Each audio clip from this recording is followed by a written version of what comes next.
ஒரு ஆஃபீஸில் வேலை பார்க்குற ஒருத்தர் ஏதோ தப்பு பண்ணிவிட்டார்.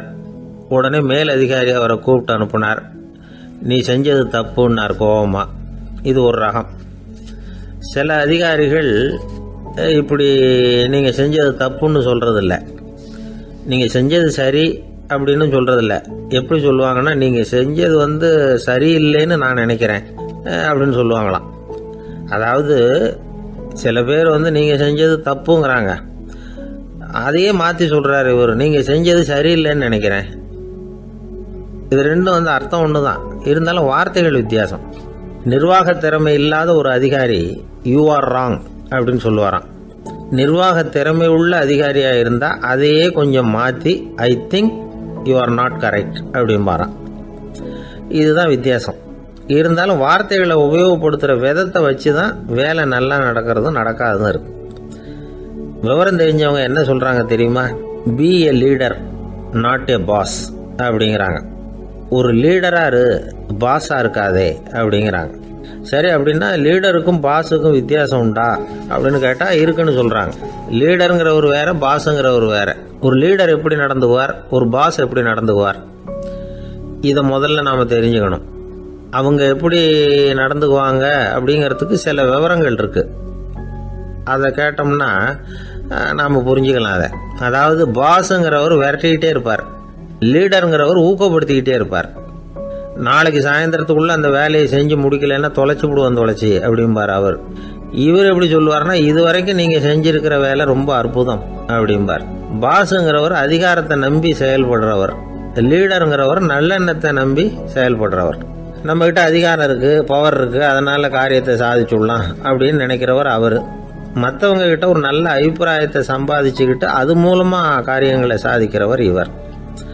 பாஸுங்கிறவர் பயத்தை உண்டு பண்ணுவார், லீடருங்கிறவர் அன்பை பரவ செய்வார். அது செய்யலைன்னா ஆடிட்டில் தகராறாயிடும், இது செய்யலைன்னா இன்க்ரிமெண்ட்டு கட் ஆகிடும், இப்படி ஏதாவது சொல்லி பயமுறுத்திக்கிட்டே இருப்பார் அவர். இவர் அப்படி இல்லை. உடம்பு இப்படி இருக்குது, வீட்டில் எல்லோரும் சௌக்கியமாக இருக்கிறாங்களா, ஆஃபீஸில் எல்லாம் வசதியாக இருக்குதா, நான் ஏதாவது உதவி செய்யணுமா அப்படின்னு அன்புக்கு முக்கியத்துவம் கொடுப்பார். பாஸுங்கிறவர் எதுக்கெடுத்தாலும் நான் சொல்லிகிட்டு இருப்பார், லீடருங்கிறவர் நாமன்னு சொல்லிகிட்டு இருப்பார். பாஸுங்கிறவர் தப்புக்கு காரணம் யாருன்னு பார்ப்பார், லீடருங்கிறவர் தப்பு என்னன்னு பார்ப்பார். இதுதான் ரெண்டு பேருக்கு வித்தியாசம். The boss shows who is wrong, the leader shows what is wrong அப்படின்னு சொல்லுவாங்க. இந்த காரியம் எப்படி செய்யப்பட்டிருக்கு அப்படின்னு தெரிஞ்சுக்கிறவர் பாஸ். இந்த காரியத்தை எப்படி செய்யணும்னு செஞ்சு காட்டுறவர் லீடர். பாஸுங்கிறவர் பணியாளர்களை திட்டுவார், லீடர் மரியாதைக்குரியவராக நடத்துவார், அதுக்குரியவராக அவர் நடந்துக்குவார். செய்கிற வேலையை ஒரு சுமையாக நினைக்க வைக்கிறவர் பாஸ், செய்கிற வேலையை ஒரு சந்தோஷமாக ஆக்கிறவர் லீடர். ஒரு முதலாளியாக இருக்கிறவர் அல்லது ஒரு நிர்வாகியாக இருக்கிறவர் இது மாதிரியான நுணுக்கங்களை எல்லாம் தெரிஞ்சு வச்சுக்கிறது நல்லது. ஒரு பாஸ் இருக்கார், அவர் ஒரு நாள் ரொம்ப பெருமையாக தன்னோட ஆஃபீஸை பற்றி பேசிக்கிட்டு இருந்தார். எனக்கு கீழே 200 பேர் வேலை செய்கிறாங்க சார், நான் ஒரு கோடு கிழிச்சா அவங்க அதை தாண்டாத அளவுக்கு நான் நடந்துக்கிறேன் சார் அப்படின்னார் அவர். அது எப்படி முடியுது உங்களால் அப்படின்னு கேட்டோம். நான் கோடே கிழிக்கிறதில்ல சார் அப்படின்னார். அது ஒரு புகைவண்டி நிலையம். அங்கே ஒருத்தர் காலார நடந்து வந்துக்கிட்டு இருந்தார். அவர் தன்னுடைய வீட்டில் உட்காந்து ரொம்ப நேரம் எழுதுவார். எழுதுகிற நேரம் போக மற்ற நேரங்களில் தம்முடைய சொந்த வயல்களில் வேலை பார்ப்பார். அது முடிஞ்சதை என்ன பண்ணுவார்னா, பக்கத்தில் இருக்கிற புகைவண்டி நிலையத்துக்கு போவார். அங்கே கொஞ்சம் நேரம் அப்படியே காலார நடந்து வருவார். இது அவருடைய அன்றாட வழக்கம். அன்னைக்கு அது மாதிரி தான் அவர் நடந்து வந்துக்கிட்டு இருக்கிறார். அந்த சமயத்தில் அங்கே நடைமேடையில் ஒரு அம்மையார் நின்றுட்டு இருக்கிறாங்க. இவரை கண்டதும் கையை தட்டி கூப்பிட்டாங்க, இங்கே கொஞ்சம் வர முடியுமா அப்படின்னாங்க. இவர் போனார். என்னங்கன்னு விசாரித்தார்.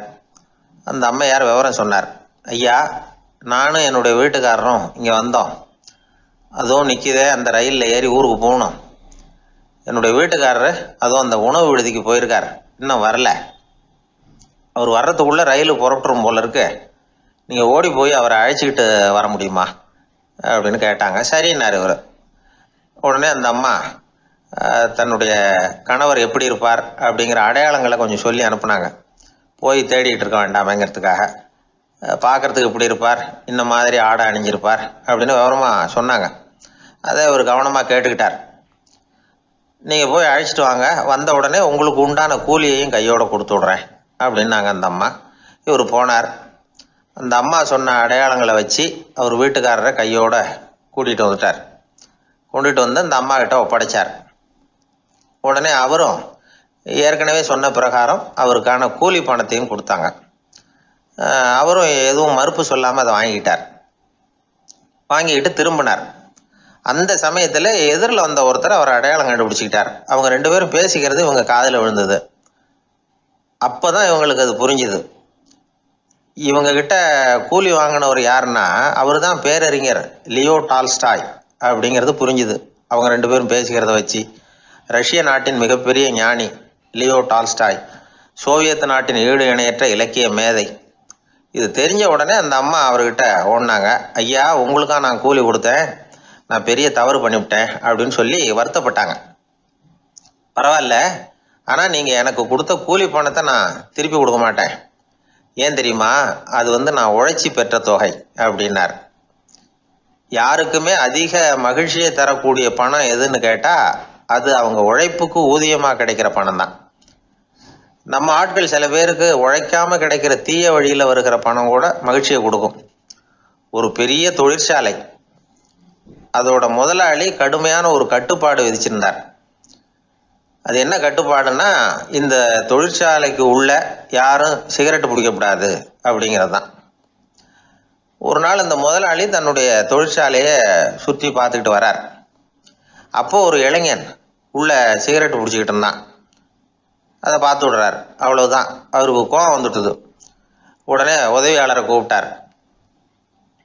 அதோ பாரு, அந்த சிகரெட்டு பிடிச்சிக்கிட்டு இருக்கிறானே, அவன் கணக்கை முடித்து வெளியில் அனுப்பி வச்சிரு அப்படின்னு உத்தரவு போட்டார். அது பிரகாரம் உடனே அவனை அழைச்சிட்டு போய் கணக்கு பார்த்து சம்பள பாக்கி அப்புறம் உதவித்தொகை எல்லாத்தையும் மொத்தமாக கையில் கொடுத்து வெளியில் அனுப்பி வச்சுட்டாங்க. அவன் பணத்தோடு வெளியில் வந்தான். ஏதோ யோசனை பண்ணபடியே நின்றுக்கிட்டு இருந்தான். அவன், என்னப்பா யோசிக்கிற அப்படின்னாரு எதிரில் வந்தவர். இவன் சொன்னான், ஒன்றும் இல்லை, என்னோட நண்பன் ஒருத்தனை பார்க்கறதுக்காக உள்ளே போனேன். பேர் என்னன்னு கேட்டுவிட்டு ஒரு 50,000 ரூபா பணத்தையும் கொடுத்து வெளியில் அனுப்பி வச்சுட்டாங்க. அதுதான் ஏன்னு புரியல, யோசனை பண்ணிகிட்டு இருக்கிறேன் அப்படின்னு நானாக்குவேன். அதனால் நாம் உழைச்சி சம்பாதிக்கிற பணம் தான் உயர்வு, சும்மா வர்ற பணம்லாம் மகிழ்ச்சியை தராது அப்படிங்கிறத புரிஞ்சுக்கணும். அப்பேற்பட்ட ஞானி, ரஷ்ய மேதை, அவர் பாருங்க அந்த பணத்தை, வாங்கின பணத்தை திருப்பி கொடுக்க மாட்டேன்னு விட்டார். ஏன்னா அது உழைத்து பெற்ற தொகை, அதை நான் கொடுக்க மாட்டேன்னார். அதனால் நமக்கு செல்வம் சேர்க்கறது பெருசு இல்லை, அந்த சேருகிற செல்வம் நமக்கு மகிழ்ச்சியை கொடுக்கணும். அதுக்கு என்ன வழின்னா, நாம் உழைத்து சம்பாதிக்கணும் அப்படிங்கிறத அதிலிருந்து புரிஞ்சிக்க வேண்டியது ரொம்ப அவசியம். அதனால் உழைப்போம் உயர்வோம், இதுதான் வெற்றியின் ரகசியம். ஒரு தடவை கலைவாணர் NS கிருஷ்ணன் பேராசிரியர் கல்கியை சந்தித்து பேசிக்கிட்டு இருந்தாராம். கலைவாணர் கல்கியை பார்த்து, எனக்கு கதை எழுத ஆசையாக இருக்குது, எப்படி எழுதுறதுன்னு கேட்டாராம். கதை எழுதுறதுக்கு 4 மை வேணும்னாராம் கல்கி. அப்படியா, அப்படின்னா என்னென்ன கலர் மை அப்படின்னு கேட்டிருக்காரு கலைவாணர் சிரிச்சுக்கிட்டே. நான் சொன்னது கலர் மை இல்லை, அது வேற மை. அதாவது கதை எழுதுறதுக்கு தேவைப்படுகிற 4 மை எதுன்னா, 1 திறமை, 2 பேணாமை, 3வது தனிமை, 4வது பொறுமை அப்படின்னாராம். உடனே கலைவாணர், உங்கள் யோசனை அருமை அப்படின்னாராம். அதுதான் கலைவாணர். பொதுவாக எழுத்தாளர்கள் எழுதுகிற மாதிரி நடந்துக்கிறது இல்லை, ஆனால் கலைவாணர் என்ன சொல்லுவாரோ அதே மாதிரி நடந்துக்குவார். எல்லாருக்கும் எல்லாம் கிடைக்கணுங்கிற கருத்தை சினிமா படங்களில் வலியுறுத்துவார். அதே மாதிரி நடைமுறை வாழ்க்கையிலேயும் எல்லாருக்கும் எல்லாமும் கொடுப்பார். பணம், பதவி, புகழ் இப்படி எதுவுமே இல்லாத ஒரு சாதாரண மனுஷனாக இருந்தால் கூட இவர் மனுஷனுக்கு கொடுக்குற மரியாதையில் கொஞ்சமும் குறைச்சல் இருக்காது. இந்த குணம் சாதாரணமாக எல்லாருக்கும் இருக்கிறது இல்லை. அவர் சினிமா தியேட்டருக்கு போய் சினிமா பார்க்குறது வழக்கம். அவர் வந்திருக்கிறாருங்கிறது தெரிஞ்சால் போதும், வெளியில் பிச்சைக்காரங்க கூடிடுவாங்க. இது அவருக்கு தெரியும். வெளியில் நம்மளை நம்பி ஒரு கூட்டம் காத்துக்கிட்டு இருக்குமேன்னு நினைப்பார். உடனே ஒரு 100 ரூபா நோட்டை கொடுத்து சில்லறையாக மாற்றிட்டு வர சொல்லுவார். படம் முடிஞ்சு வெளியில் வர்றப்போ சில்லறையோடு வருவார். எல்லாருக்கிட்டையும் கொடுத்துருவார். ஏன்னா எல்லாரும் தேடிட்டு வருவாங்க அவரை. என்ன எல்லாரும் சௌக்கியமாக இருக்கிறீங்களா அப்படின்னு பிரியமாக விசாரிப்பார். ஏதோ ரொம்ப நெருங்கின சொந்தக்காரங்களை விசாரிக்கிறது மாதிரி விசாரிப்பார். தன்கிட்ட இருக்கிற சில்லறையை எல்லாருக்கும் சமமாக பிரித்து கொடுத்துட்டு தான் அங்கேருந்து புறப்படுவார். ஒரு நாள் அது மாதிரி புறப்படுற சமயத்தில் ஒரு சின்ன பையனுக்கு சில்லறை எதுவும் கிடைக்கல கொடுக்கறதுக்கு. இது கலைவாணருக்கு தெரியாது. காரில் ஏறி புறப்பட்டு போயிட்டார். அந்த பையன் காரை பிடிச்சிக்கிட்டு பின்னாடியே ஓடிச்சாந்துருக்கிறான். ஐயா, நீங்களே இல்லைன்னு சொன்னால் நான் என்ன பண்ணுறது? இன்னைக்கு பட்னி தான், அம்மாவுக்கு வேற உடம்பு சரியில்லை அப்படின்னு கத்திக்கிட்டே ஓடியாந்தானா. கலைவாணர் கவனிச்சுட்டார். உடனே காரை நிறுத்த சொன்னார். இறங்கினார். அந்த சின்ன பையனை கட்டி பிடிச்சிக்கிட்டு என்னை மன்னிச்சுக்கப்பா, நான் கவனிக்காமல் வந்துட்டேன் அப்படின்னு சொல்லி அழ ஆரம்பிச்சுட்டாராம். இன்னொரு தடவை இதே மாதிரி ஒரு தியேட்டர்லேருந்து வெளியில் வந்திருக்கிறார். ஒரு ஆள் அவர்கிட்ட வந்து நின்றுருக்கார். அவர் கொடுக்கறதுக்கு இவர்கிட்ட பணம் இல்லை. பணம் இல்லையாப்பா அப்படின்னாராம். உங்ககிட்டயே இல்லையா அப்படின்னாராம் அவர். கலைவாணருக்கு மனசு ரொம்ப சங்கடமாக போச்சு. உடனே புறப்பட்டு வீட்டுக்கு போனார். அங்கே இங்கே தேடி பார்த்து அங்கேருந்த கொஞ்சம் நெஞ்ச சில்லறை எடுத்தார். காரு டிரைவரை கூப்பிட்டார். தியேட்டர் வாசலில் நின்றுக்கிட்டு இருந்த ஆசாமியோட அங்க அடையாளங்களை சொன்னார். காரை எடுத்துகிட்டு போய் அந்த ஆளை கண்டுபிடிச்சி இந்த காசை கொடுத்துட்டு வா அப்படின்னு அனுப்பி வச்சாராம். பிச்சை போடுறதுக்காக காரை அனுப்புனதாக வேற யாரை பற்றியாவது நீங்கள் கேள்விப்பட்டிருக்கிறீங்களா? அவர் ஒரு வித்தியாசமான மனிதர், வித்தியாசமான கலைஞர். கலைவாணரோட சகோதரர் கல்யாணம் நடந்தது.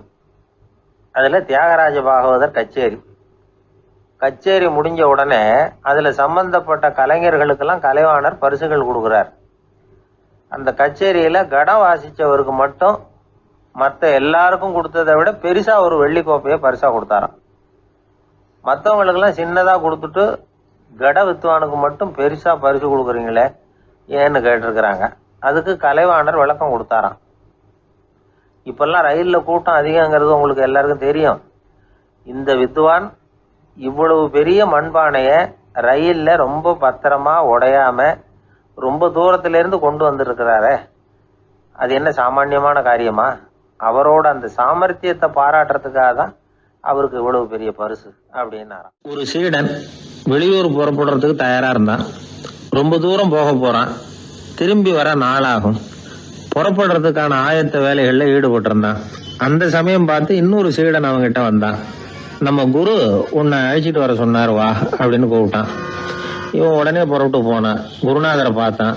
அவர் காலில் விழுந்து வணங்கினான். வணங்கிவிட்டு எழுந்திரிச்சான். அவ்வளவுதான். குரு ஏதாவது உபதேசம் பண்ணுவாருன்னு எதிர்பார்த்தான். ஆனால் நடந்தது என்ன தெரியுமா?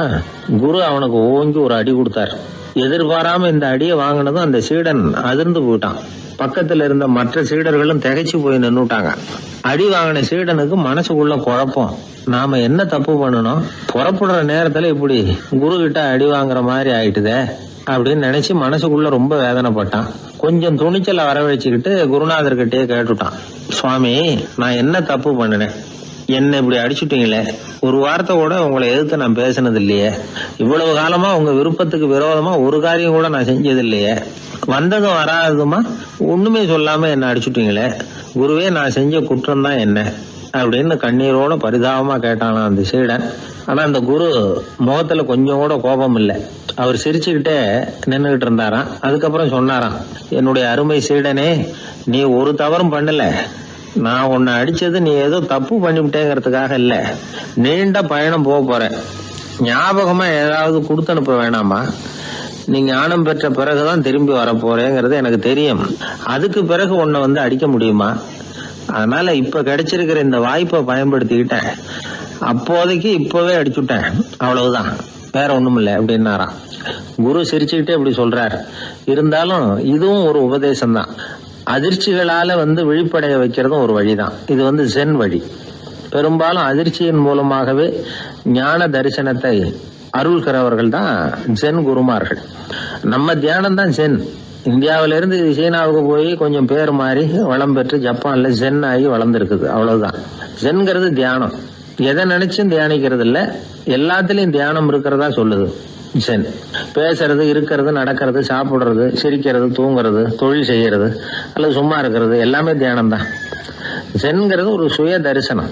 தன்னைத்தானே அடையாளம் கண்டுகொள்கிறது தான் அது. இல்லாத எதையும் தேடி கண்டுபிடிக்கிறது இல்லை. சென் மார்க்கத்தை பத்தி ஓஷோ என்ன சொல்றாரு தெரியுமா? காணாமல் போன தன்னுடைய மூக்கு கண்ணாடி தன்னுடைய மூக்கின் மேல் இருப்பதை கண்டுகொள்வது போன்றது சென் அப்படிங்கிறார். நம்மால் இன்னொருத்தர் முகத்தை ரொம்ப நேரமா உத்து பார்த்துக்கிட்டு இருந்தார். என்ன பாக்குறீங்கன்னாரு அவரு. நீங்க போட்டிருக்கீங்களே மூக்கு கண்ணாடி, அதை தான் பாக்குறேன்னாரு இவரு. நீங்க அப்படி பாக்குறதுக்கு விசேஷ காரணம் ஏதாவது உண்டான்னு கேட்டார் இவர். உண்டுன்னார். என்னன்னு கேட்டார். நேத்திக்கு காணாம போன என்னோட மூக்கு கண்ணாடி அது அப்படின்னாராம் இவர். ஒருத்தர் இருந்தான், வாழ்க்கையில மகிழ்ச்சியா இருக்கணும்னு ஆசைப்பட்டான். அதுக்கு என்ன வழின்னு 4 பேருக்கிட்ட யோசனை கேட்டான். பணம் இருந்தா மகிழ்ச்சி தானா வரும், அதனால பணம் சம்பாதிக்கிற வழியை பாரு, அதுக்கப்புறம் நீ தேடிக்கிட்டு இருக்கிற மகிழ்ச்சி உன்னை தேடிட்டு வந்து சேரும்னாங்க. அப்படின்னா மகிழ்ச்சி இருக்கிற இடம் பணம் தான் அப்படின்னு அவன் முடிவு பண்ணிக்கிட்டான். அதை சேர்க்க ஆரம்பிச்சான். கொஞ்ச நாள்ல பெரிய ஆளாயிட்டான். செல்வம் நிறைய சேர்ந்து போச்சு. இப்பவும் அவனுக்கு மகிழ்ச்சி கிடைக்கல. மறுபடியும் நண்பர்கள் கிட்ட யோசனை கேட்டான். பணம் சேர்த்தா மட்டும் இன்பம் வந்துடாது, அதை செலவு பண்ணு, பணம் மூலமா இன்பத்தை தேடு, கிடைக்கும் அப்படின்னு யோசனை சொன்னாங்க. உடனே அந்த பணத்தை எடுத்துக்கிட்டு ஊர் பூரா சுத்தினான். வெளிநாடுகள்லாம் போனான், சுத்தி பார்த்தான். அப்புறம் அவனுக்கு விருப்பமானதையெல்லாம் வாங்கி சாப்பிட்டு பார்த்தான். மது, போதை பழக்கம், இப்படி எதுலயும் ஈடுபட்டு பார்த்தான். கல்யாணம் பண்ணிக்கிட்டான், குடும்பம் நடத்தினான். எப்படி இருந்தாலும் அவன் எதிர்பார்க்கிற மகிழ்ச்சி அவனுக்கு கிடைக்கல. அதனால மகிழ்ச்சிங்கிறது எங்க இருக்குங்கிற ரகசியத்தை அவனால கண்டுபிடிக்கவே முடியல. கடைசியா ஒரு பெரியவர்கிட்ட யோசனை கேட்டான். அவர் சொன்னார், இல்லறத்திலேயும் உனக்கு மகிழ்ச்சி கிடைக்கலன்னா உனக்கு துறவரத்துலதான் அது கிடைக்கும்னு நினைக்கிறேன். சரி, அதையும் தான் முயற்சி பண்ணி பாப்போமே அப்படின்னு அவன் முடிவு பண்ணிக்கிட்டான். துறவரம்னா சும்மாவா? எல்லாத்துக்கும் அவன் துணிஞ்சுட்டான். வீட்டுல இருந்த நகை, பணம், பவுனு, வைரம், வைடூரியம் எல்லாத்தையும் ஒரு மூட்டையா கட்டி எடுத்துக்கிட்டான். ஒரு யோகியை தேடிட்டு போனான். அவர் காலடியில கொண்டுட்டு போய் வச்சான். அவர் நிமிர்ந்து பார்த்தார். என்ன இதெல்லாம்னார். இதெல்லாம் இனிமே எனக்கு தேவையில்லைன்னா. சரி, அப்படின்னா உனக்கு என்னதான் தேவைன்னார். எனக்கு மகிழ்ச்சி தேவை, மன அமைதி தேவைன்னா. அந்த யோகி தன்னுடைய காலடியில் இருந்த மூட்டையை பிரிச்சு பார்த்தார். உள்ள தங்கம், வைரம், நகை, பணம் எல்லாம் இருக்கு. அவ்வளவுதான். அவசரமா அதை சுருட்டி எடுத்துக்கிட்டார். தலையில வச்சுட்டு ஒரே ஓட்டமா ஓட ஆரம்பிச்சுட்டார். இவனுக்கு அதிர்ச்சியா போட்டுது. அடடா, இந்த ஆளு போலி ஆசாமி போல இருக்க, ஏமாந்துட்டோமே அப்படின்னு நினைச்சான். வருத்தப்பட்டான். அந்த துக்கம் ஆத்திரமா மாறிச்சு. உடனே அந்த யோகியை துரத்த ஆரம்பிச்சான். அவரு ஒரே ஓட்டமா ஓடுறார். சந்து பூந்தெல்லாம் நுழைஞ்சு ஓடுறார். இவனும் விடாம துரத்துறான். கடைசியா அந்த யோகி மூச்சு இறக்க ஒரு இடத்துல வந்து நின்னார். அது எந்த இடம்னா ஒரு புறப்பட்ட இடம். எங்க இருந்து ஓட ஆரம்பிச்சாரோ அங்கே வந்து நின்னார். துரத்திட்டு வந்தவனும் ஓடி வந்து நின்னான். இப்ப அந்த யோகி சொன்னார், என்னப்பா பயந்துட்டியா? இந்தா உன்னோட செல்வம், நீயே வச்சுக்கோ அப்படின்னு சொல்லி மூட்டையை திருப்பி கொடுத்தார். கைவிட்டு போன தங்கமும், வைரமும், பணமும் திரும்ப கிடைச்சிட்டுதுங்கிறதுல அவனுக்கு ஏகப்பட்ட மகிழ்ச்சி. இப்போ மறுபடியும் அந்த யோகி சொல்றார், நீ வர்றதுக்கு முன்னாடி கூட இந்த தங்கமும் வைரமும் உங்ககிட்டதான் இருந்தது. ஆனா அப்போ உனக்கு மகிழ்ச்சி இல்ல.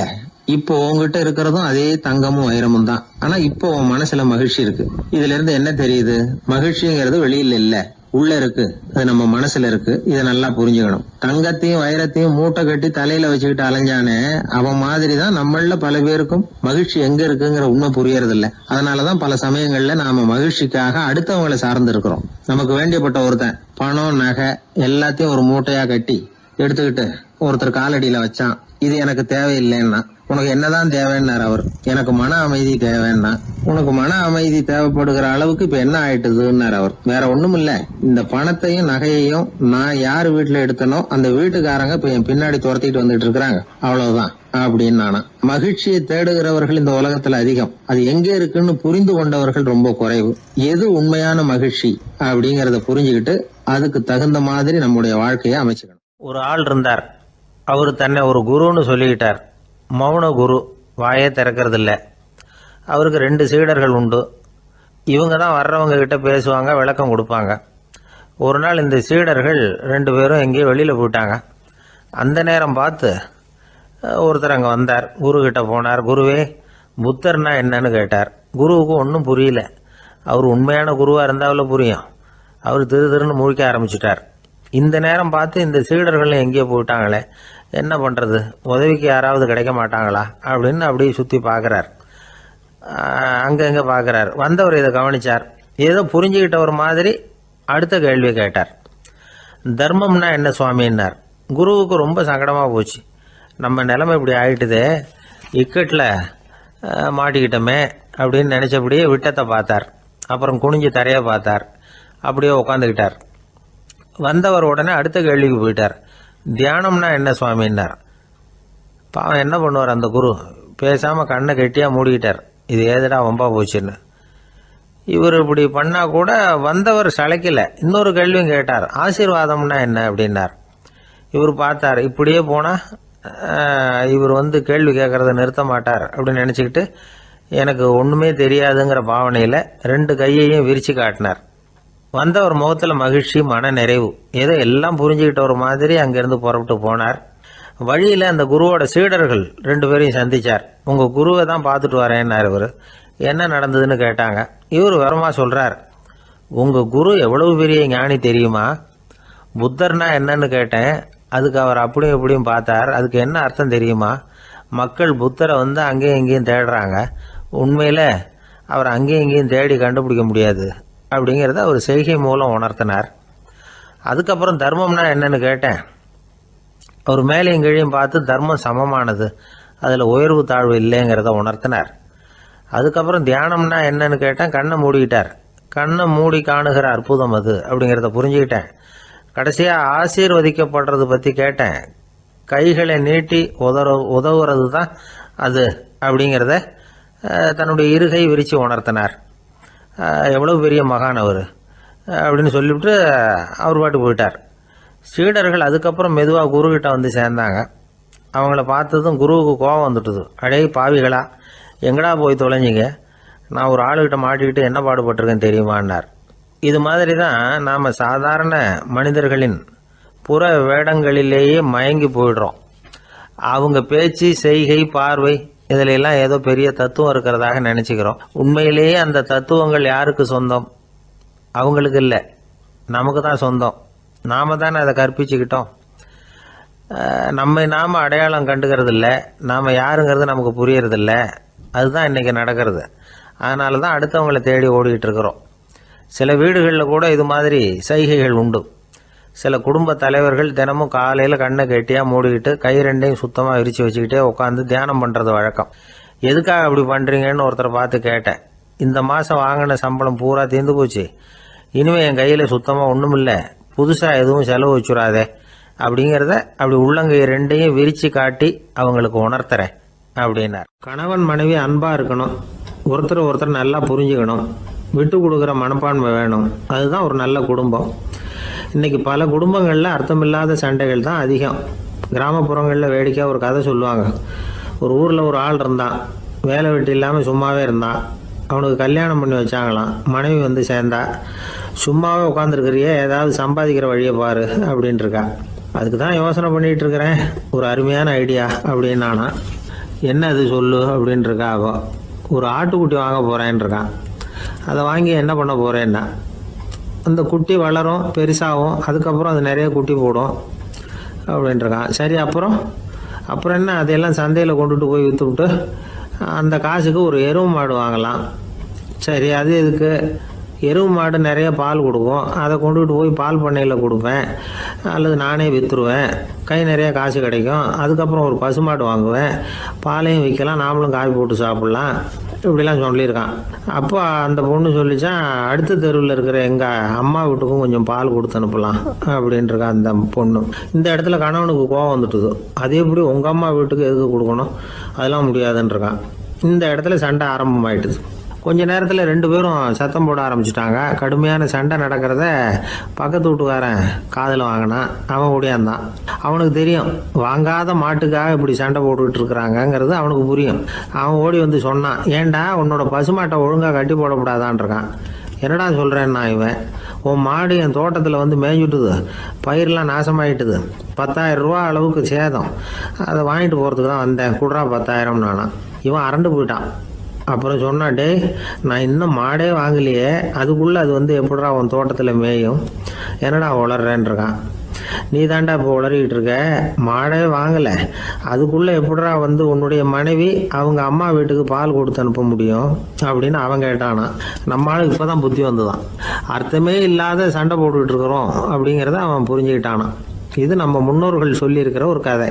சண்டையில் தான் அர்த்தம் இல்லையே தவிர கதையில் அர்த்தம் உண்டு. அதாவது இல்லாத விஷயங்களுக்காக சண்டை போட்டுக்கிட்டு இல்லறத்தை வீணாக்கிக்கிட்டு இருக்கிற மனிதர்கள் இன்றைக்கு நிறைய பேர் இருக்கிறாங்க. ஒருத்தன் தன்னுடைய மனைவியை பற்றி மாமனார்கிட்ட புகார் சொன்னானா, மாமா உங்கள் பொண்ணு அர்த்தமில்லாத சண்டை போடுறா, எதுக்கு எடுத்தாலும் எடுத்தெறிஞ்சு பேசுகிறா அப்படின்ட்டுருக்கான். நீ எப்படி மாப்பிள்ளை அதை சமாளிக்கிற அப்படின்னு கேட்டிருக்காரு அவர். அவள் எடுத்தெறியறது என் மேலே படாமல் ஒதுங்கி நின்றுக்கிறேன் அப்படின்னு நானா. இவன் பிரிட்டிஷ் ஆட்சி நடந்துக்கிட்டு இருந்த காலம் 1920களின் கடைசி. அப்போ நடந்த ஒரு உண்மை நிகழ்ச்சி இது. ஒரு கல்யாண மாப்பிள்ளை ரயிலில் இறங்க போகிறார். அவரை வரவேற்க ஒரு ராஜ குடும்பமே காத்துக்கிட்டு இருக்குது. மங்களூர்லேருந்து இறங்குற அந்த மாப்பிள்ளை யார் தெரியுமா? ஒரு நாய். உண்மைதான், அந்த நாய்க்கு தான் கல்யாணம். சுதேசி சமஸ்தானத்து மன்னர்களில் ஒருத்தர் ஜூனாகட் மகாராஜா.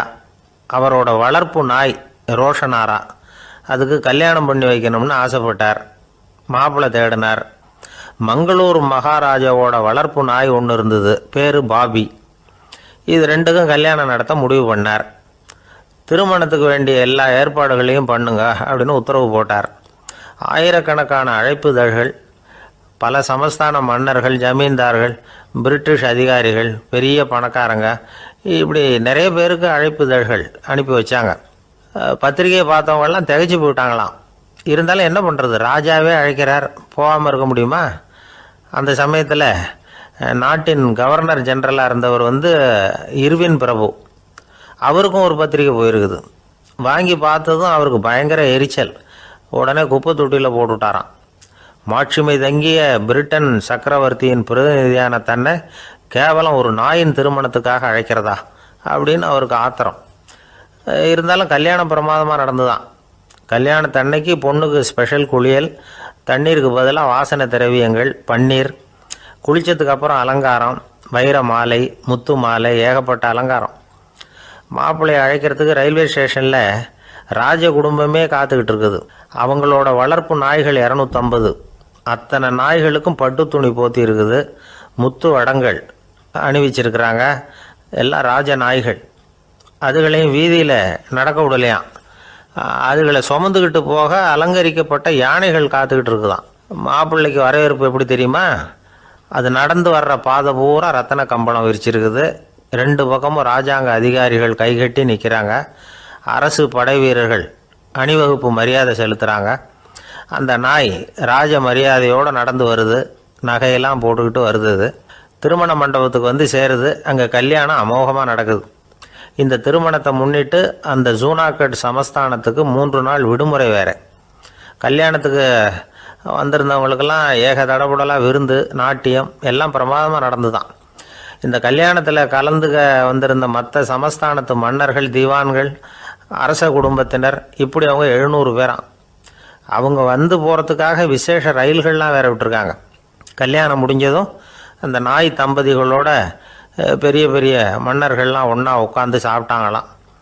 ஏர் கண்டிஷன் அறையில் அந்த தம்பதிகள் கொஞ்ச காலம் வாழ்ந்துருக்கிறாங்க. கொஞ்ச நாளில் மாப்பிள்ளைக்கு மரியாதை குறைய ஆரம்பிச்சுட்டுது. வெளியில் துரத்தி விட்டாங்களாம். அந்த பெண் நாய் மட்டும் ராஜ போகங்களை அனுபவித்து வந்து தான். இந்த கல்யாணத்தை பார்த்துட்டு தொடர்ந்து மற்ற சமஸ்தானத்து மன்னர்களும் நாய் திருமணங்கள் நடத்த ஆரம்பிச்சுட்டாங்களாம். இது உண்மையில் நடந்திருக்குது. இப்படி அது இருக்கட்டும். இப்போ நம்ம கதைக்கு வருவோம். ஒரு ராஜாவுக்கு ரொம்ப நாள் கழித்து ஒரு குழந்தை பிறந்து தான். அரண்மனை ஜோசியரை கூப்பிட்டுருக்கார் ராஜா. ஜோசியரே, என் மகன் வருங்காலத்தில் சிறந்த வாழ் வீரனாக வரணும்னு ஆசைப்படுறேன். வருவானாங்கிறத கொஞ்சம் பார்த்து சொல்லுங்களேன் அப்படின்னாராம். ஜோசியர் சொன்னார், மன்னா, உங்கள் புள்ள வாழ் வீரனாக வர்றது கஷ்டம். ஆனால் அவரும் உங்களை மாதிரியே நாய்க்குட்டிகள் பேரில் பிரியமாக இருப்பார். அதுகளுக்கு கல்யாணமும் பண்ணி வைப்பார் அப்படின்னாராம். அது எப்படி கண்டுபிடிச்சிங்க அப்படின்னு கேட்டிருக்கார் ராஜா.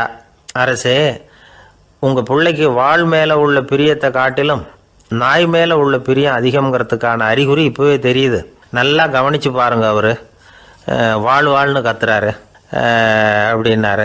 கவனித்து பார்த்துட்டு அப்படி எனக்கு காதில் விழலையே அப்படின்னாராம் மன்னர். அதனால தான் சொன்னேன், அவர் கத்துறது வாழ்னு கத்தலை, வள்ளுன்னு கத்திக்கிட்டு இருக்கார். அதனால தான் அப்படி சொன்னேன் அப்படின்னாராம் அரண்மனை ஜோசியர். 21ஆம் வருஷம் செப்டம்பர் மாதம் 22ஆம் தேதி மதுரை மேலமாசி வீதியில் உள்ள ஒரு வீடு. அங்கே அன்னைக்கு நடந்த ஒரு அற்புத நிகழ்ச்சி பின்னாடி உலக மக்களையெல்லாம் ஆச்சரியப்பட வச்சுது. இந்திய வரலாற்றிலேயே அது ஒரு முக்கியமான நிகழ்ச்சி. உலக மக்கள் கவனமெல்லாம் காந்திஜியின் பக்கம் திரும்புறதுக்கு காரணமாக இருந்த நிகழ்ச்சி அது. கதர் துணி பிரச்சாரத்துக்காக காந்திஜி மதுரைக்கு வந்திருந்தார். சென்னை துணி வணிகர் சங்கத்தின் துணைத் தலைவர் ஒருத்தர் இருந்தார், ராம்ஜி கல்யாண் சேட்ஜி. அவருடைய வீடு மதுரை மேலமாசி வீதியில் இருந்தது. அந்த வீட்டில் தான் காந்திஜி தங்கியிருந்தார். அப்போது வயலுக்கு போகிற உழவர்கள்லாம் சின்ன சின்ன துண்டை இடுப்பில் கட்டிக்கிட்டு கலப்பையை தூக்கிக்கிட்டு தெருவில் நடந்து போகிறத கவனித்தார். ஏற்கனவே சேலத்துக்கு தெற்க பல பகுதிகளில் ஆண்களும் பெண்களும் அரைகுறை ஆடைகளோடு உழைச்சிக்கிட்டு இருக்கிறத கண்ணால் கண்டிருக்கிறார் அவர். இந்தியரின் சராசரி உடை இவ்வளவு தான் அப்படிங்கிறத புரிஞ்சுக்கிட்டார். மனசை இன்னும் பண்ணியிருக்குது. ராத்திரி பூரா அதை பற்றியே யோசனை. 22/9/21 வியாழக்கிழமை காலையில் காந்திஜி எழுந்திருக்கிறார். அவர் கூட தங்கியிருந்தவங்களையெல்லாம் பார்த்து சொன்னார், இன்னையிலிருந்து அறையில் முழு அகலத்துண்டு தான் கட்டுவேன். குளிர் அதிகமாக உள்ள காலங்களில் மட்டும் போர்வை ஒன்றா உபயோகப்படுத்துவேன். மற்றபடி மேலங்கியோ குல்லாவோ எதுவும் போட்டுக்க மாட்டேன். தற்காலிகமாக இந்த ஏற்பாட்டை 1 மாதத்துக்கு ஏற்றுக்குவேன். அதுக்கு பிறகு உசிதம் போல் எண்ணி பார்த்து முடிவு பண்ணுவேன் அப்படின்னார். அவருடைய குரல் உறுதியாக இருந்துதான். உடனே செயலில் இறங்கினார். தம்முடைய 10 முழ வேட்டி, மேலங்கி, உள் சட்டை, குல்லா எல்லாத்தையும் களைஞ்சார். வேட்டியிலிருந்து ஒரு 4 முழ துணியை எடுத்துக்கிட்டார். இதுக்கு உதவி செஞ்சவர் அன்னைக்கு விருதுநகரில் பிரபல தொண்டராக இருந்த பழனிக்குமார பிள்ளை. வெட்டி எடுத்த துண்டை நீள வாக்கில் ரெட்டையாக மடித்தார். அதை இடுப்பில் துண்டு மாதிரி கட்டிக்கிட்டார். தலையில் சின்ன உச்சி குடுமி, அறையில் சின்ன துண்டு. அண்ணல் காந்தி ஆண்டி கோலத்தில் காட்சி அளிக்கிறார். கூட இருந்தவங்களை பார்த்து காரைக்குடிக்கு புறப்படலாமே அப்படின்னார். அவர் நண்பர்களும் சீடர்களும் திகைச்சு போய் நிற்கிறாங்க. இந்த விரதம் நிரந்தரமாக ஆகிடுமோங்கிற பயம் அவங்களுக்கு. எப்படியோ இந்த விவரம் ராஜாஜிக்கும் அன்னைக்கு பிரபலமாக விளங்கின தேசபக்தர் டாக்டர் TSS ராஜனுக்கு எட்டுச்சு. உடனே 2 பேரும் ஓடி வந்தாங்க. வேண்டாமே இந்த கோலம் அப்படின்னாங்க. காந்திஜி தன்னுடைய முடிவில் உறுதியாக இருந்தார். ராஜாஜி என்னென்னமோ வாதமெல்லாம் பண்ணி பார்த்தார். உங்களுடைய வாதத்துக்கு என்னால் பதில் சொல்ல முடியல, இருந்தாலும் நான் செய்கிறது தான் சரிங்கிறதுல எனக்கு சந்தேகம் இல்லை. இன்னைக்கு அதிகாலை 3 மணி இருக்கும். நான் ஓரளவு விழிச்சுக்கிட்டேன். அதாவது உறக்கமும் விழிப்புமாக இருந்த நிலையில் எனக்கு இந்த எண்ணம் உண்டாச்சு. இது என்னுடைய அந்தராத்மாவின் ஆணை, அதை என்னால் மீற முடியாது அப்படின்னு சொல்லிவிட்டாராம் காந்திஜி. கதர் பிரச்சாரத்துக்காக காரைக்குடிக்கு கிளம்பினார். வாசலில் 4 மோட்டார் வண்டிகள் காத்துக்கிட்டு இருந்தது. வீதியில் 2 பக்கமும் ஜனங்கள். காந்திஜி இடுப்பு துணியோடு மோட்டார் வண்டியில் ஏறினார். நண்பர்களும் சீடர்களும் மக்களும் உடல் சிலிர்க்க அந்த காட்சியை பார்க்குறாங்க. மோட்டார் வண்டி நகர ஆரம்பிக்குது. எப்பேற்பட்ட காட்சி அது! சுக்கநாத பெருமானியே கூலி ஆளாக்கிய அப்படி ஆக்கி மண் சுமக்க வச்ச மதுரை இல்லையா, அந்த மதுரை தான் காந்திஜி துறவி கோலம் கொள்றதுக்கும் காரணமாக இருந்திருக்குது. இது இன்னைக்கு எத்தனை பேருக்கு தெரியும்? ஒரு தடவை காந்திஜி நேருவும் சுற்றுப்பயணம் செஞ்சாங்களாம். ஒரு இடத்துல நடந்து போயிட்டு இருக்கிறாங்க. குறுக்க ஒரு வாய்க்கால். நேரு என்ன பண்ணார் தெரியுமா? தன்னுடைய இளமை துடிப்பை காட்டுறதுக்காக கொஞ்சம் தூரம் பின்னாடி போய் அங்கேருந்து வேகமாக ஓடி வந்து அந்த வாய்க்காலை தாண்டினாராம். காந்திஜி அப்படி பண்ணலை. பக்கத்தில் இருந்த பாலம் வழியாக அந்த வாய்க்காலை கடந்து வந்தார். நேரு காந்திஜியை பார்த்து சிரிச்சுக்கிட்டே, என்ன மாதிரி நீங்களும் தாண்டி இருக்கலாமே அப்படின்னாராம். அதுக்கு காந்திஜி சிரிச்சுக்கிட்டே சொன்னாராம், 2 அடி முன்னேறதுக்காக 5 அடி பின்னாடி போகிறதா அப்படின்னாராம். பிள்ளைகளை பற்றி சொல்லுவாங்க. ஒரு இப்போ ராமர் லட்சுமணர் கதை சொல்லுவாங்க. அதாவது ராமரும் பரதனும் பந்து விளையாடிக்கிட்டு இருந்தாங்களாம். சின்ன வயசில் பந்து விளையாடிட்டு இருந்தாங்களாம். உடனே ராமர் வந்தாராம். வந்து கோசலை அவங்க அம்மா மடியில், கோசலை மடியில் சோர்ந்து போய் உட்காந்தாராம். சந்தோஷமாக வந்து உட்காந்துருக்காரு. அப்போ அந்த கோசலை அம்மா கேட்டாங்களாம், ஏன்ப்பா அப்படி இவ்வளவு சந்தோஷமாக இருக்கே, என்ன காரணம் அப்படின்னு கேட்டிருக்காரு. அப்படின்னு அந்த அம்மா கேட்டிருக்கு. ராமன் சொன்னான்னா, என் தம்பியோட நான் பந்து விளையாண்டுக்கிட்டு இருந்தேன். பரதன் அவன் ஜெயிச்சுட்டான், நான் தோத்துட்டேன். என்னை அவன் ஜெயிச்சுட்டான். அவனுடைய வெற்றி எனக்கு சந்தோஷமாக இருக்குது, தம்பியோட வெற்றி, அதனால் நான் சந்தோஷமாக இருக்கேன்னு சொல்லியிருக்கேன். அந்த அம்மாவுக்கு ரொம்ப சந்தோஷம், தம்பி ஜெயிக்கிறாங்கிறத பற்றி அண்ணன் சந்தோஷப்படுறானே அப்படின்னு. கொஞ்ச நேரத்தில் பரதன் வந்திருக்கான். அவன் சோர்ந்து போய் கலங்கி போய் அதே அம்மா மடியில் உட்காந்துருக்கான். நீ ஏப்பா, நீ தான் ஜெயிச்சுட்டியாமே, நீ என்னத்துக்கு வருத்தப்பட்டுக்கிட்டு வர அப்படின்னு கேட்டிருக்கேன் அந்த அம்மா. அப்போ பரதன் சொன்னானா, நான் ஜெயிக்கணுங்கிறதுக்காக அண்ணன் விட்டு கொடுத்தாரு, தோத்துட்டாரு, அதனால் எனக்கு வருத்தமாக இருக்குது. உண்மையில் அவர் தான் ஜெயிச்சிருக்க வேண்டியது, எனக்காக விட்டு கொடுத்தாரு அண்ணன், அதனால் நான் வருத்தப்படுறேன்னா. அப்போ அந்த அம்மா சொல்லித்தான், இப்படி தான் தம்பியினுடைய வெற்றி அண்ணனை சந்தோஷப்படுத்துது, அண்ணனுடைய தோல்வி தம்பியை வருத்தப்பட வைக்குது, இப்படி தான் இருக்கணும் அண்ணன் தம்பின்னா, அப்படி தான் குடும்பத்தில் இருக்கணும்னு சொல்லி அந்த அம்மா சொன்னதாக சொல்லுவாங்க ராமாயண கதை. அதே போல் இப்போ இதில் வரும், நபிகள் நாயகத்தினுடைய பேரர்கள் பாத்திமாவனுடைய பிள்ளைகள் 2 பேர், ஹசன் ஹுசைன் 2 பேர் நபிகள் நாயகத்தினுடைய பேரன்மார்கள். அன்னை பாத்திமாவனுடைய குழந்தைகள். ஹசனும் ஹுசைனும் பேசிக்கிறதே இல்லையா கொஞ்ச நாள். இந்த அம்மாவுக்கு அதை பார்க்குறாங்க, ஏதோ அண்ணன் தம்பிக்குள்ளே ஏதோ தகராறு போல் இருக்கு, ஏன் பேசிக்க மாட்டேங்கிறாங்க அப்படின்னு சொல்லி அந்த பிள்ளைகளை கூப்பிட்டு வச்சு அந்த அம்மா புத்தி சொல்லிச்சான். இதை பாருப்பா, நீ அண்ணன் தம்பிக்குள்ளே இது மாதிரி இருக்கக்கூடாது. உங்கள் பாட்டனார் ஒரு புத்திமதி சொல்லியிருக்காரு, உனக்கு தெரியுமா? ஒரு முஸ்லீம் இன்னொரு முஸ்லீமோடு 3 நாட்களுக்கு மேல் பேசாமல் இருந்தால் அது அவனை கொலை செய்வதற்கு ஒப்பாகும் அப்படின்னு நபிகள் நாயகம் சொல்லியிருக்கார். தெரியுமா உனக்குன்னு அந்த அம்மா சொல்லிச்சான். அப்போ அந்த தம்பிக்காரர் சொன்னாராம், ஹுசைன் சொல்லியிருக்கார், அதுவும் எனக்கு தெரியும். அதே தாத்தா பாட்டனார் என்ன சொல்லியிருக்காருன்னா, அந்த 2 பேரில் யார் முதல்ல சலாம் சொல்கிறாங்களோ, யார் முதல்ல முன்னாடி பேசுகிறாங்களோ அவங்களுக்கு சொர்க்கம் கிடைக்கும், இறைவனுடைய ஆசி கிடைக்கும்னு சொல்லியிருக்கிறார். அந்த ஆசி அண்ணனுக்கு கிடைக்கட்டுமேங்கிறதுக்காக நான் பேசாமல் இருக்கிறேன் அப்படின்னா.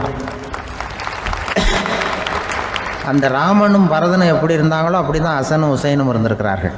அந்த பாசம்தான் குடும்பத்தில் வேணும். வாழ்க்கையே வெறுத்து போச்சு சார் அப்படின்னு சொல்லிட்டு வந்தான் ஒருத்தன். ஏப்பா அப்படி சொல்ற அப்படின்னு. நான் இந்த உலகத்துக்கு தேவையே இல்லை சார் அப்படின்னா. இந்த உலகத்துல தேவையில்லாம எதுவுமே இல்லையே என்ன நிமிர்ந்து பார்த்தான். இப்போ உன் உடம்புல இருக்கிற காலை மட்டும் எடுத்துருவோமா, அது உனக்கு தேவையில்லை அப்படின்னு. அது எப்படி, நடக்கிறதுக்கு அது வேணாமான்னா.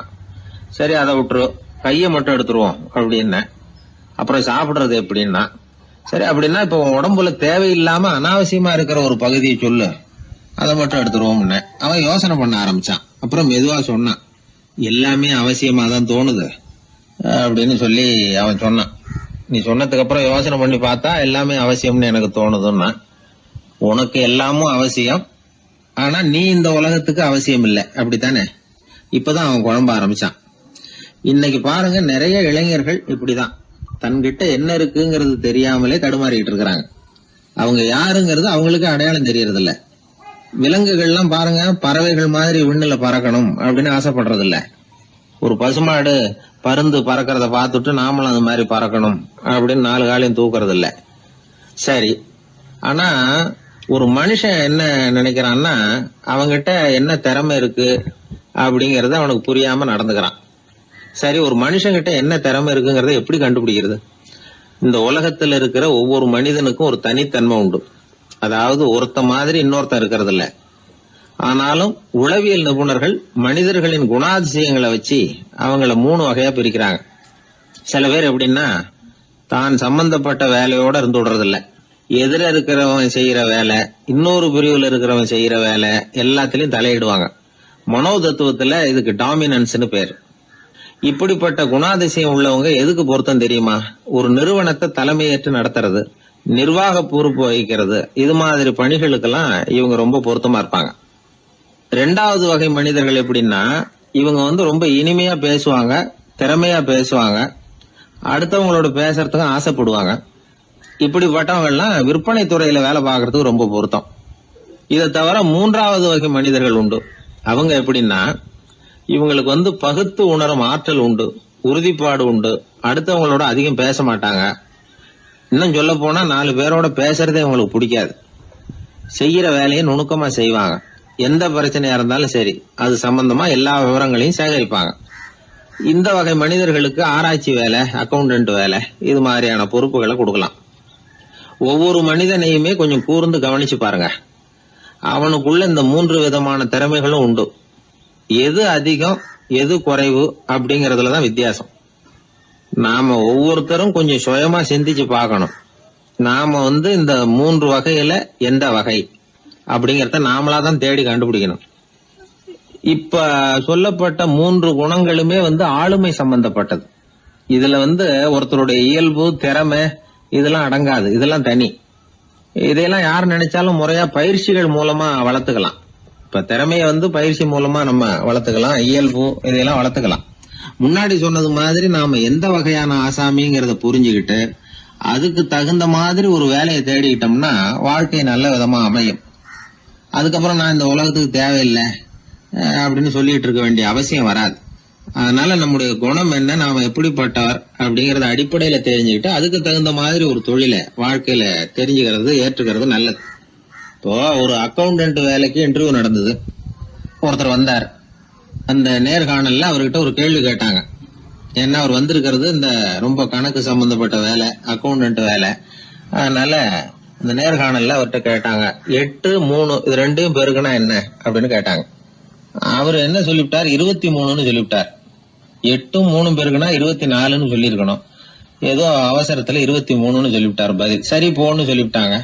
அவர் வெளியில வந்துட்டார். வெளியில வந்ததும் யோசனை பண்ணார். அடடா 8 3 பெருக்க சொன்னாங்க, நம்ம 24ன்னு சொல்றதுக்கு பதிலா 23ன்னு சொல்லிவிட்டோம். இந்த சின்ன கணக்கு கூட நமக்கு தெரியல அப்படின்னு நினைச்சிருப்பாங்களே, நிச்சயமா நமக்கு இந்த வேலை கிடைக்காது அப்படின்னு முடிவு பண்ணிட்டு போயிட்டார். ஆனா பாருங்க, 10வது நாள் அவருக்கு அப்பாயின்மெண்ட் ஆர்டர் வந்துட்டுது. வேலையில உடனே வந்து சேர்ந்துங்க அப்படின்னு. சரி, ஏதோ தவறுதலா போட்டாங்க போல இருக்கு, நாம எதையும் வெளியில சொல்லிட்டு இருக்க வேணாம் அப்படின்னு சொல்லி இவரும் கம்முன்னு போய் வேலையில சேர்ந்துக்கிட்டார். ரொம்ப நாள் கழிச்சு வேலை நிரந்தரமானதும் மெதுவா மேனேஜர் கிட்ட போய் உண்மையை சொன்னார்.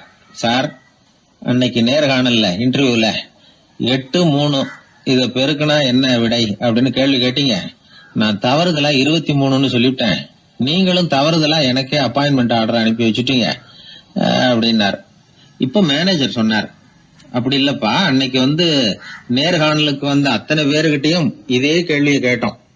அத்தனை பேர் சொன்னதிலேயும் நீங்க சொன்ன பதில் தான் நியரஸ்ட் கரெக்ட் ஆன்சர், கிட்டத்தட்ட சரியா இருந்தது, நீ சொன்னதுதான், உங்களுக்கு இந்த வேலையை கொடுத்தோம் அப்படின்னு அவர் சொன்னாராம். அதனால வந்து வாழ்க்கையில துல்லியம் ரொம்ப முக்கியம். அதை புரிஞ்சுக்கிட்டு நம்முடைய வாழ்க்கை பாதையை அமைச்சுக்கிட்டோம்னா நம்ம வாழ்க்கையில வெற்றி நிச்சயம். ஒரே ஒரு ஊர்ல ஒரு ராஜா இருந்தார், ரொம்ப நல்லவர். ஒரு நாள் அரண்மனையில விசாரணை நடந்துகிட்டு இருக்குது. அதுல ஒரு வழக்கு. ஒரு விவசாயி வந்து புகார் கொடுக்கிறார். என்ன புகார்னா, அவர் வயல்ல ஆடுகள் வந்து மேய்ஞ்சி பயிரை அழிச்சுட்டுது. நிறைய உழைச்சி செலவு பண்ணி பயிரை உண்டாக்கி வச்சிருந்தேன், எல்லாம் போயிட்டுது. இனிமேல் நான் என்ன செய்யறது, நீங்கள் தான் சரியான தீர்ப்பு வழங்கணும் அப்படின்னார் அந்த விவசாயி. அந்த ஆடுகளுக்கு சொந்தக்காரர் யாருன்னு கண்டுபிடிச்சி அரண்மனைக்கு அழைச்சிட்டு வாங்கன்னு உத்தரவு போட்டார் ராஜா. சேவகர்கள் போனாங்க, ஆளை கண்டுபிடிச்சாங்க, கூப்பிட்டுக்கிட்டு அரண்மனைக்கு வந்துட்டாங்க. ராஜா விசாரணை பண்ணார். அப்புறம் விசாரித்து முடிச்சுவிட்டு தீர்ப்பு வழங்கினார். இந்த விவசாயி அடைந்திருக்கிற இழப்புக்கு ஈடாக உன்னுடைய ஆடுகளை அவங்ககிட்ட கொடுத்துட வேண்டியது அப்படின்னு சொல்லிவிட்டார். உன்கிட்ட இருக்கிற ஆடு பூரா அவன்கிட்ட கொடுத்துரு, அந்த ஆட்டுனால் ஏற்பட்ட இழப்பு சரியாக போகட்டும் அப்படின்னு தீர்ப்பு வழங்கிட்டார். அந்த மன்னருடைய மகன் இதை பார்த்துக்கிட்டே உட்காந்துருந்தான். இந்த தீர்ப்பை இன்னும் கூட சிறப்பாக வழங்கலாமே அப்படின்னு நினச்சான். அப்பா கிட்ட சொன்னான். உடனே அந்த அரசர், சரி நீயே இதுக்கு சரியான தீர்ப்பு சொல்லு அப்படின்னார். அந்த இளவரசன் தீர்ப்பு சொல்கிறான். அவன் சொன்ன தீர்ப்பு என்னன்னா, உங்ககிட்ட இருக்கிற ஆடுகள் எல்லாத்தையும் 1 வருஷ காலத்துக்கு அந்த விவசாயிகிட்ட ஒப்படைச்சிட வேண்டியது. அந்த 1 வருஷத்துக்குள்ள அந்த ஆடுகள் போடுற குட்டிகள், பால், எரு எல்லாம் விவசாயி எடுத்துக்க வேண்டியது. 1 வருஷத்துக்கு அப்புறம் உங்களுடைய ஆடுகளை நீங்களே திருப்பி வாங்கிக்க வேண்டியது. இதுதான் இளவரசன் சொன்ன தீர்ப்பு. இது சரியான தீர்ப்பு தான், இனிமே என்னுடைய அரச பொறுப்புகளை இளவரசர் வசம் ஒப்படைக்கிறேன் அப்படின்னு சொல்லி ஒப்படைச்சுட்டாராம். அதாவது தாவூத் நபி, சுலைமான் நபி இவர்களுடைய சரித்திரத்தில் இந்த சம்பவம் காணப்படுறதாக ஒரு நண்பர் சொன்னார். ஒரு தண்டனையை பெறுகிறவன் அதுக்கு பிறகு சமூகத்தில் நல்ல விதமாக வாழறதுக்கு வாய்ப்பு இருக்கிறது மாதிரி அமையணும் தீர்ப்பு. அதுக்கு இது ஒரு உதாரணம். சில தீர்ப்புகள் எப்படி அமைஞ்சு விடுதுன்னா, ஒரு தண்டனையை அனுபவித்து முடித்தவன் அதுக்கப்புறம் அவன் இந்த சமூகத்தில் நல்லவனாக வாழறதுக்கு நினைச்சா கூட அதுக்கு தகுதி இல்லாதவன் அப்படிங்கிற அளவுக்கு சூழ்நிலை அமைஞ்சிருது. இது சிந்திக்க வேண்டிய ஒரு செய்தி. இன்னொரு ஊரில் ஒரு ராஜா இருந்தார். அவர் ஒரு நாள் ஒரு போட்டி வச்சார். என்ன போட்டின்னா, அரண்மனை வாசலில் ஒரு பெரிய நீச்சல் குளம், அதில் நிறைய விஷப்பாம்புகள். எந்த இளைஞன் துணிச்சலாக அதில் நீச்சல் குளத்தில் குதித்து நீந்தி கரையேறி வர்றானோ அவனுக்கு 100 ஏக்கர் நிலம் பரிசாக வழங்கப்படும். அது வேணாம்னா 1000 ஆடுகள் பரிசாக வழங்கப்படும். அதுவும் வேணான்னா என்னுடைய மகளை வந்து கல்யாணம் பண்ணிக்கலாம். இதுதான் மன்னருடைய அறிவிப்பு. பரிசுலாம் நல்லா தான் இருக்குது, இருந்தாலும் பாம்புகள் உள்ள குளம்ங்கிறது நல்லா இல்லையே, அதனால் யாரும் அதில் குதித்து நீஞ்சறதுக்கு முன் வரல.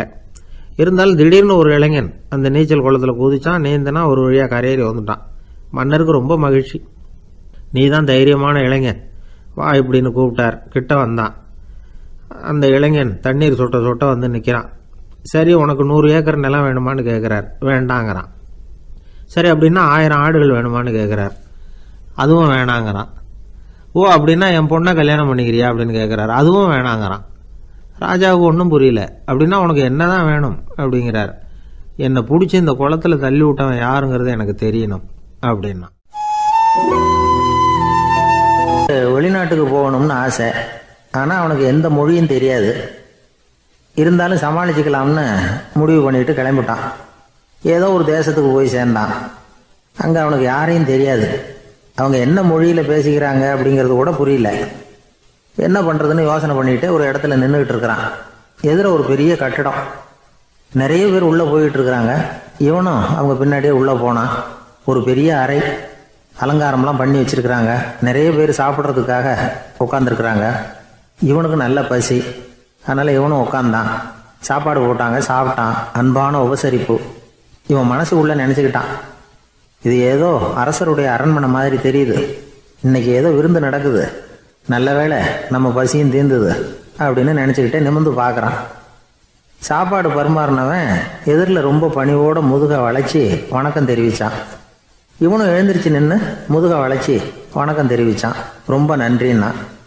அவன் ஒரு சீட்டை இவன் கையில் கொடுத்தான். இவன் அதை வாங்கி பார்க்குறான். என்ன எழுதியிருக்குன்னு ஒன்றும் புரியல. சரி, இந்த நாட்டில் தங்களுடைய நன்றியை சீட்டில் எழுதி தான் கொடுப்பாங்க போல இருக்கு அப்படின்னு நினச்சிக்கிட்டு மறுபடியும் நன்றின்னா. ஆனால் அவன் காசை கொடுங்கன்னான். ஏன்னா அது ஒரு ஹோட்டல், இவன் சாப்பிட்டதுக்கான பில் அது. இவன் அதை புரிஞ்சிக்கவே இல்லை. நன்றின்னு அந்த சீட்டில் எழுதி கொடுக்குறாங்க போல இருக்கு அப்படின்னு நினச்சிக்கிட்டு அதை வாங்கி சட்டை பையில் பத்திரமா வச்சுக்கிட்டு பரவாயில்லைங்க ரொம்ப மகிழ்ச்சின்னா. ஒரு வெளிநாட்டுக்காரனுக்கு இவ்வளவு தூரம் மரியாதை பண்ணுறீங்களே, எங்கள் ஊருக்கு போனதும் உங்களை பற்றி நிறைய சொல்லுவேன் அப்படின்னா. இவன் என்ன சொல்கிறான்னு அவனுக்கு புரியல. இவனை பிடிச்சி அழைச்சிட்டு போய் முதலாளி முன்னாடி நிறுத்தினான். நாம் சொன்னதில் இவனுக்கு ரொம்ப பெருமையாக இருக்கணும் போல இருக்கு, அதுதான் பெரிய இடத்துக்கு அழைச்சிட்டு வந்திருக்கிறான் அப்படின்னு இவன் நினச்சிக்கிறான். அவரும் பில்லுக்கான பணத்தை கொடுங்கிறாரு. பரவாயில்லைங்க ரொம்ப மகிழ்ச்சி நன்றிங்கிறான் இவன். அவரு பார்த்தார், இவனை நீதிமன்றத்துக்கு அனுப்பி வச்சுட்டார். இவன் என்ன நினச்சிக்கிட்டான், நம்மளை இந்த ஊர் ராஜா முன்னாடியே அழைச்சிக்கிட்டு வந்து நிறுத்தி இருக்கிறாங்க போல இருக்கு, என்ன ஒரு பெருந்தன்மை அப்படின்னு நினச்சிக்கிறான். நீதிபதி சொன்னார், சாப்பிட்டதுக்கான பணத்தை கொடுத்துரு, இல்லைன்னா அதுக்கான தண்டனையை அனுபவிக்க வேண்டி இருக்கும்னார். ராஜாவே நமக்கு நன்றி சொல்கிறாரு போல இருக்கு அப்படின்னு நினச்சிக்கிறான் இவன். என் மகிழ்ச்சிக்கு எல்லையே இல்லைங்க அப்படின்னா. அவர் பார்த்தார், இவனுக்கு தண்டனை கொடுக்க வேண்டியது தான் அப்படின்னு முடிவு பண்ணார். உடனே தீர்ப்பு எழுதினார். இவனை கழுதையில் பின்புறமாக உட்கார வைங்க, இவன் ஒரு மோசடிக்காரன் அப்படின்னு ஒரு போர்டு எழுதி அவன் கழுத்தில் மாட்டுங்க, அப்புறம் அந்த கழுதையை ஊர் பூரா விரட்டுங்க அப்படின்னார். இவனுக்கு தான் மொழி புரியலையே, ஏதோ நடக்குது அப்படிங்கிறது மட்டும் புரியுது. எல்லாரும் சேர்ந்து இவனை ஒரு கழுதை மேலே உட்கார வச்சாங்க. ஓஹோ, நம்மளை பாராட்டி ஒரு ஊர்வலம் நடத்துகிறாங்க போல இருக்கு அப்படின்னு நினச்சிக்கிறான் இவன். எல்லாரும் சத்தம் போட்டுக்கிட்டே கையை தட்டிக்கிட்டு கழுதை பின்னாடி ஓடி வர்றாங்க. இவனுக்கு ரொம்ப உற்சாகமாக இருக்குது. எல்லாருக்கும் கை கூப்பி வணக்கம் சொல்லிக்கிட்டே போகிறான்.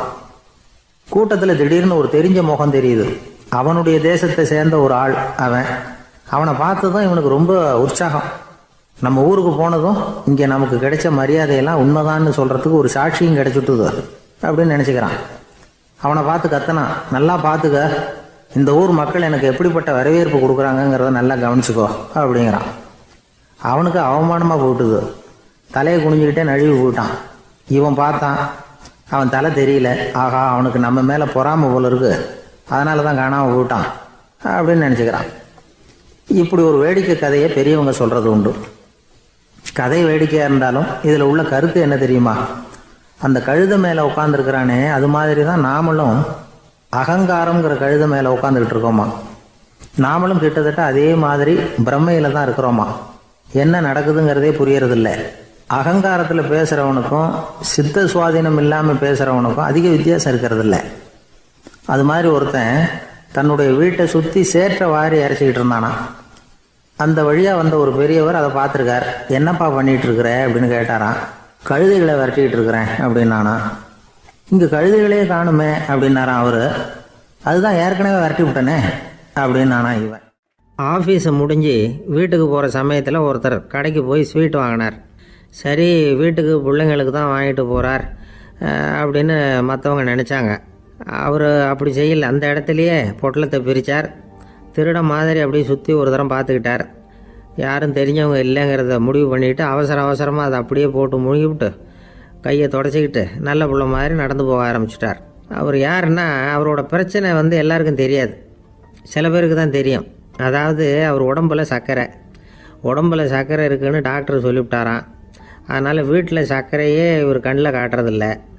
அதனால் இவர் யார் கண்ணிலையும் படாமல் இப்படிப்பட்ட வேலைகள்லாம் செய்கிறது வழக்கம். யாருக்கும் தெரியாமல் இப்படி ஸ்வீட்டை வாங்கி சாப்பிட்டுட்டு அவர் பாட்டுக்கு போயிடுறது. இப்படிப்பட்டவங்களுக்கெல்லாம் கொஞ்சம் ஆறுதலான தகவல் இன்றைக்கி. அது என்னென்னா, நாம் சாப்பிட்ற சர்க்கரைக்கும் நம்ம உடம்பில் உள்ள சில கோளாறுகளுக்கும் அப்படி என்ன தான் சம்மந்தம் இருக்குது.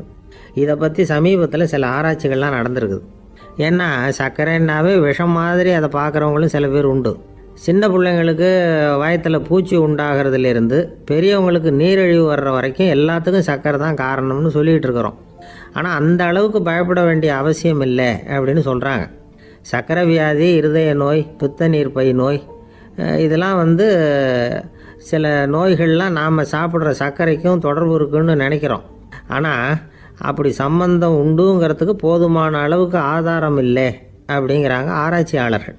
ஒரே ஒரு சம்பந்தம் தான் உறுதியாக இருக்குதான். அதுவும் இந்த பல் சிதைவு அப்படின்னு இருக்கு இல்லையா, அந்த சர்க்கரை சாப்பிட்றதுக்கும் இந்த பல் சிதைவுக்கும் சம்பந்தம் இருக்குது அப்படிங்கிறத மட்டும் உறுதியாக சொல்கிறாங்க. சர்க்கரைன்னா நாம் சாப்பிட்ற ஜீனி மட்டும் இல்லை, பழம், காய்கறி, பால், தேன், இப்படி எல்லாத்துலேயும் அது இருக்குது. கேரட்டு கொடுக்குற சத்தில் 88% சர்க்கரை, ஆப்பிள் கொடுக்குற சக்தியில் 95% சர்க்கரை. இது ஜீனி சர்க்கரை, இது ஆப்பிள் சர்க்கரை அப்படிங்கிற வித்தியாசம்லாம் உடம்புக்கு கிடையாது. ரெண்டுமே உடனடியாக சக்தி கொடுக்குது. ஒரு ஸ்பூன் சர்க்கரையில் 16 கலோரி தான் சத்து இருக்குது. அதிகமாக சர்க்கரை சாப்பிட்டா நீரிழிவு வந்துருங்கிறது தப்பான ஒரு அபிப்பிராயம்.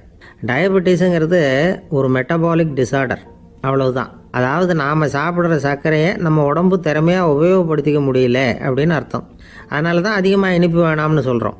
ஏற்கனவே உடம்பால் முடியாத ஒன்றை மறுபடியும் அது தலையில் சுமத்தி அதிகமாக வேலை வாங்க வேணாமே அப்படிங்கிறதுக்காக தான்.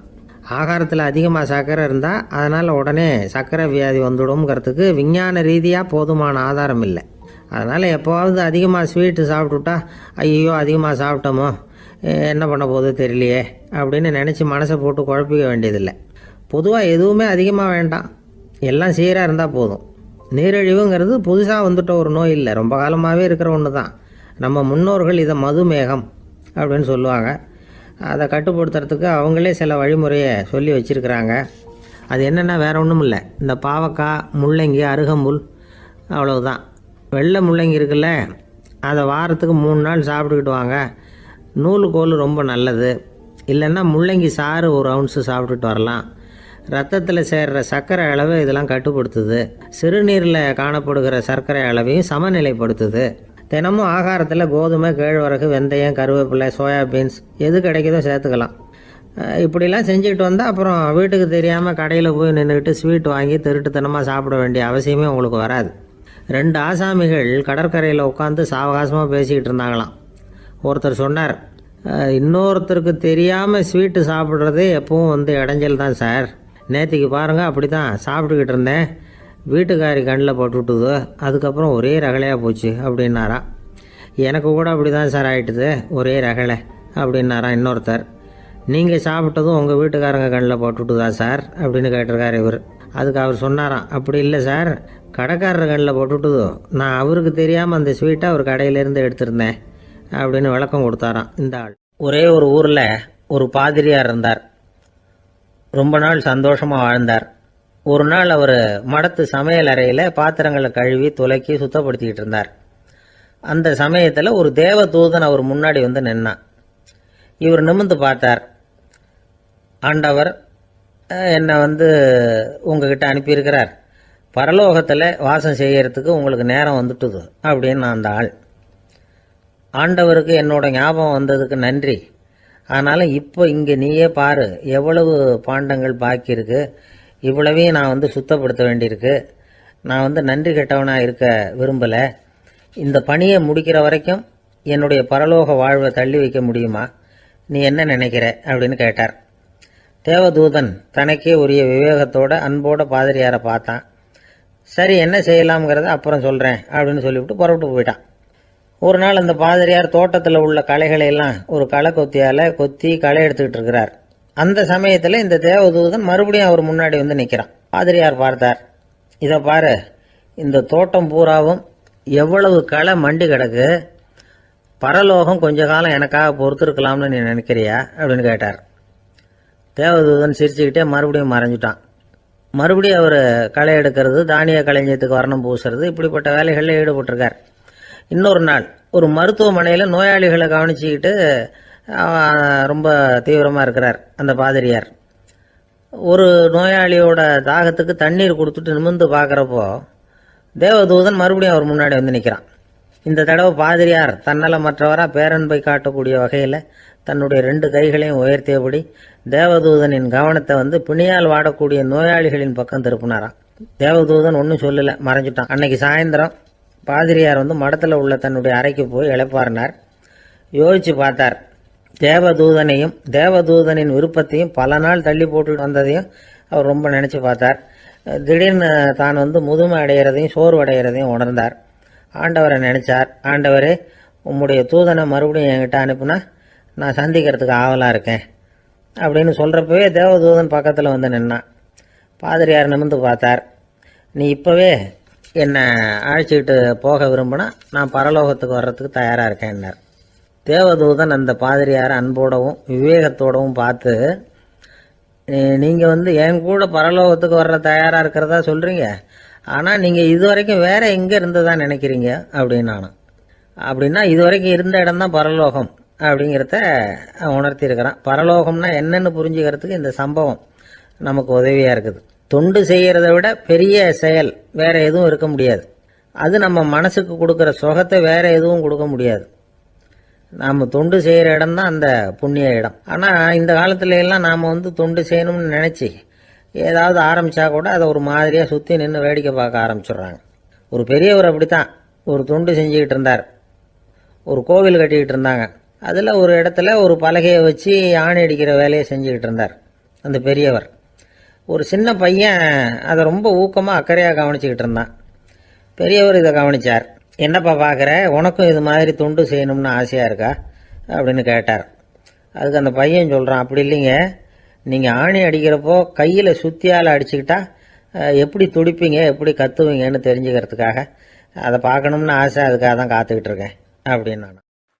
ஒரு ஊரில் ஒரு பெரிய செல்வந்தர் இருந்தார். பணத்துக்கு பஞ்சம் இல்லை. அதனால் இந்த உலகத்தில் முடியாத காரியம் எதுவும் இல்லைன்னு நினச்சார். பணம் இருந்தாலே அந்த நினப்பு தானாக வந்துடும். அதனால் இவரும் அப்படி நினச்சதில் ஒன்றும் தப்பு இல்லை. அந்த ஊருக்கு குருநானக் ஒரு தடவை வந்தார். அவருக்கு இந்த செல்வந்தர் ரொம்ப பிரமாதமாக ஒரு வரவேற்பு கொடுத்தார். ஊர் எல்லையிலேயே எங்கள் வீட்டுக்கு வந்து விருந்து சாப்பிட்டுட்டு போகணும்னு கேட்டுக்கிட்டார். அவரும் சரின்னு ஒத்துக்கிட்டார். உடனே தன்னுடைய பங்களாவில் ஒரு பெரிய விருந்துக்கு ஏற்பாடு பண்ணார். குருநானக்கை அழைச்சிட்டு வீட்டுக்கு போனார். உட்கார வச்சார். ஐயா, நான் இந்த ஊர்லேயே ரொம்ப பெரிய வசதி உள்ளவன். என்னால் எல்லாம் முடியும். உங்களுக்காக நான் என்ன செய்யணும்னு சொல்லுங்கள். எதுவாக இருந்தாலும் பரவாயில்ல, எவ்வளவு செலவானாலும் பரவாயில்ல, என்னால் செய்ய முடியும். என்ன செய்யணும்னு சொல்லுங்கள், அது போதும், நான் செய்கிறேன் அப்படின்னு நான் ரொம்ப பணிவா. இதை கேட்டதும் குருநானக் சிந்திச்சார் கொஞ்ச நேரம். அதுக்கப்புறம் தன்னோட சட்டை பைக்குள்ளே கையை விட்டு ஒரு பழைய ஊசி ஒன்று எடுத்தார். அந்த செல்வந்தர்கிட்ட கொடுத்தார். இதை பாருங்கள், இவ்வளவு தூரம் நீங்கள் கேட்கறதுனால சொல்கிறேன். எனக்கு நீங்கள் செய்ய வேண்டிய உதவி இதுதான்னார். ஊசியை கையில் வாங்கிக்கிட்டு இதை என்ன செய்யணும்னு சொல்லுங்க அப்படின்னார் அவர். நீங்கள் செய்ய வேண்டியது என்னென்னா, இந்த ஊசியை பத்திரமா வச்சிருக்கணும். நாம் 2 பேரும் இறந்து போனதுக்கு பின்னாடி இன்னொரு உலகத்தில் நாம் சந்திக்கக்கூடிய வாய்ப்பு இருக்குது. அப்போ இந்த ஊசியை என்கிட்ட கொண்டாந்து கொடுக்கணும். இதுதான் நீங்கள் எனக்காக செய்ய வேண்டிய உதவி அப்படின்னார் குருநானக் லேசாக சிரிச்சுக்கிட்டே. இதை கேட்ட உடனே இந்த பெரியவர் முழிக்க ஆரம்பிச்சிட்டார். அது எப்படிங்க, நான் சாகிறப்ப எப்படி இந்த ஊசியை எடுத்துக்கிட்டு இன்னொரு உலகத்துக்கு வர முடியும்னார். ஊசி மாதிரி ஒரு சின்ன பொருளை கூட இந்த உலகத்தை விட்டு நாம் போகிறப்போ எடுத்துகிட்டு போக முடியாதுங்கிறப்போ உங்களோட செல்வத்தையெல்லாம் எப்படி அங்கே எடுத்துகிட்டு வர போகிறீங்க அப்படின்னு கேட்டார் குருநானக். அதுக்கப்புறம் தான் அந்த பெரியவர் யோசிக்க ஆரம்பித்தாராம். குருநானக் சொல்கிறார், இதை பாருங்கள், நாம் செய்கிற நல்லது கெட்டது தான் கடைசி வரைக்கும் நம்ம கூட இருக்கும். அடுத்தவங்க நல்லா இருக்கணுங்கிறதுக்காக பொருளை செலவு செய்யணும். அப்படி செய்யலைன்னா எந்த பிரயோஜனமும் இல்லை அப்படின்னார்.